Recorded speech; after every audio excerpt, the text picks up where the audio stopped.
by Student Academic Success Subcommittee, Representative Chambliss and Representative Tremont and others, CS for House Bill 257, a bill to be entitled An Act Relating to Exceptional Students and Video Cameras in Public Schools.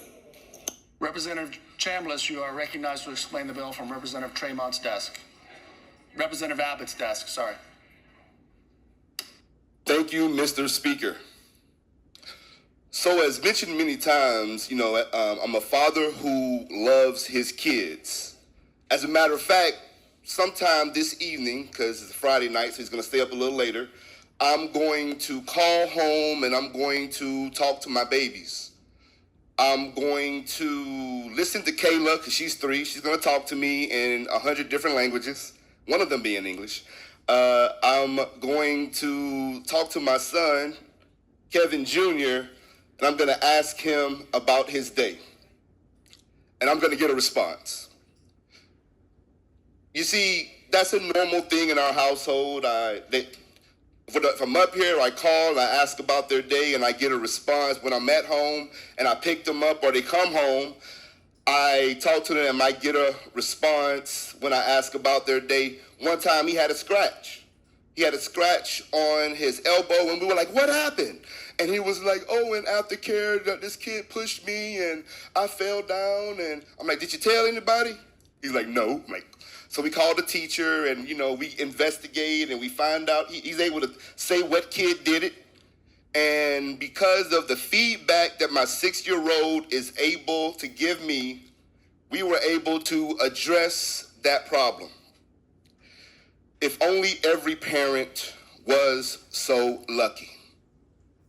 So a couple of years ago, this House wanted to look into this issue as it relates to some of the most vulnerable students, young people, people in our society, kids with disabilities with a specific concern for nonverbal children. And they wanted to make sure that there was an answer to the question of how was your day when it came to these kids. We did a pilot study that would place cameras in classrooms that were majority kids with disabilities, classrooms where the kids couldn't really answer that question. We put cameras in those classrooms for a 3-year pilot study, and since then we have the results. Because some might say, well, why are we doing this? What is the purpose? If you were in some of those committees, you probably heard some of the most horrific stories that you would have heard all session. And as parents were coming to give their testimony, I want to highlight one, another one will be highlighted later so that you understand that there was a need to make sure that we could protect, that we could ensure the safety of these young folks. See, in that pilot study, there was one case that really came to mind. In the pilot study, there was an instance or an allegation of abuse that was made to a parent, and then that parent's lawyer asked to have cameras in the classroom. You see, and excuse me for a moment, just indulge me in what I'm about to say. The parent continued to see traces of urine and fecal matter on their child in an excessive manner on a daily basis. After seeing that, they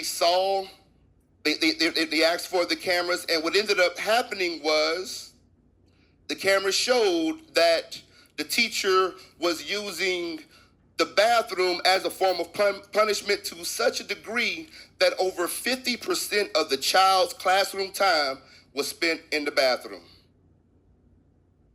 So again, there is a need for this bill. Let's talk about what the bill does. The bill is going to require school districts to create a policy to implement the cameras, and upon a parent's request, when they have a concern of an incident, when they think that something has happened to their child, those cameras will be placed in the classroom.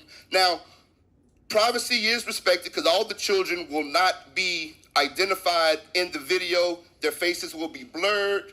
Only the child in question will be what the parent will have access to. Of course, this will not be used to penalize a teacher. But if there is an instance that where something happened that was against policy, then obviously that would be addressed. The pilot study showed us that there was a need for this. This bill takes that pilot study and turns it into a statewide program to make sure that the most vulnerable, those who cannot speak for themselves, that these children are able to have their safety ensured. That is the bill, sir. Question to the sponsor. Are there amendments? None on the desk, Mr. Show Speaker. the bill rolled over for third reading. Senator Bartleman in debate. Thank you, Mr. Speaker. I just want to thank both of you for getting this bill across the finish line. The pilot was done in Broward County, and this bill is the brainchild of two very close friends of mine, Stacy Hoagland and Steve Moyer, whose children have since aged out of the public school system, but they're lifelong advocates after their experiences.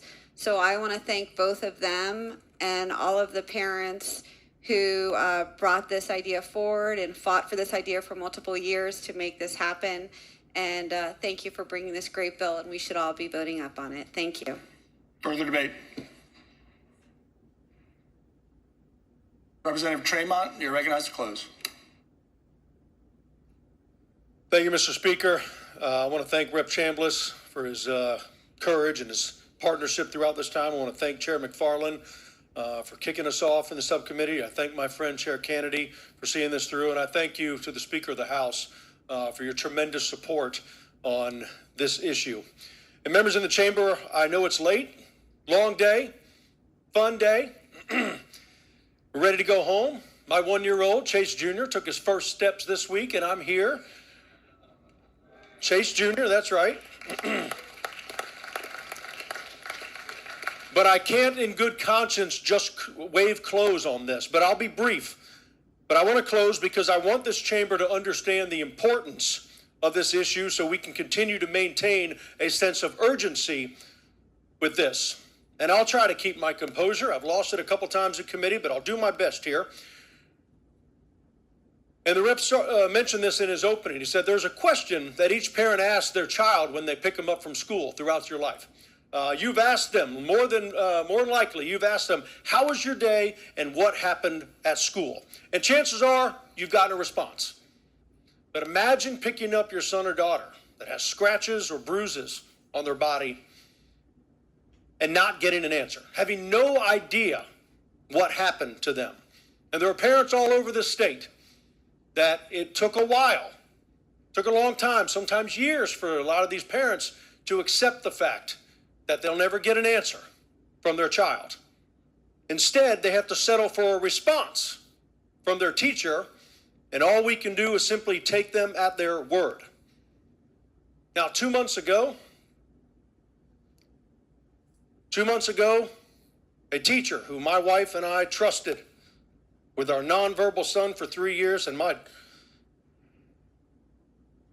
daughter Kennedy, who doesn't answer questions, she repeats the questions after you. How was your day today? How was your day today? I love you. I love you.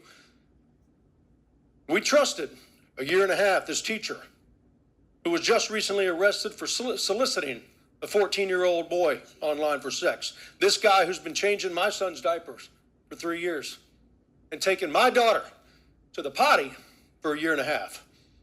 I have to accept his word about what or if anything happened. Members, we must do better. The unconfirmed response and unverified word from a teacher is not enough and should not be acceptable any longer. I want to know what happened to my child at the end of the day. I don't want a response. I want an answer. My friends, I ran for office. I've used this a number of times in a number of different bills. But I ran for office to be a voice for the voiceless. And I can think of no better legislation for us to accomplish that than with this bill. So today, I'm asking you, colleague to colleague, friend to friend, family member to family member, I want today to send a stern message across the hall to the Senate, who refused to even hear this bill, that the Florida House believes that all children, especially our nonverbal ones, deserve and demand the utmost amount of protection. With that, I thank you all, and I close.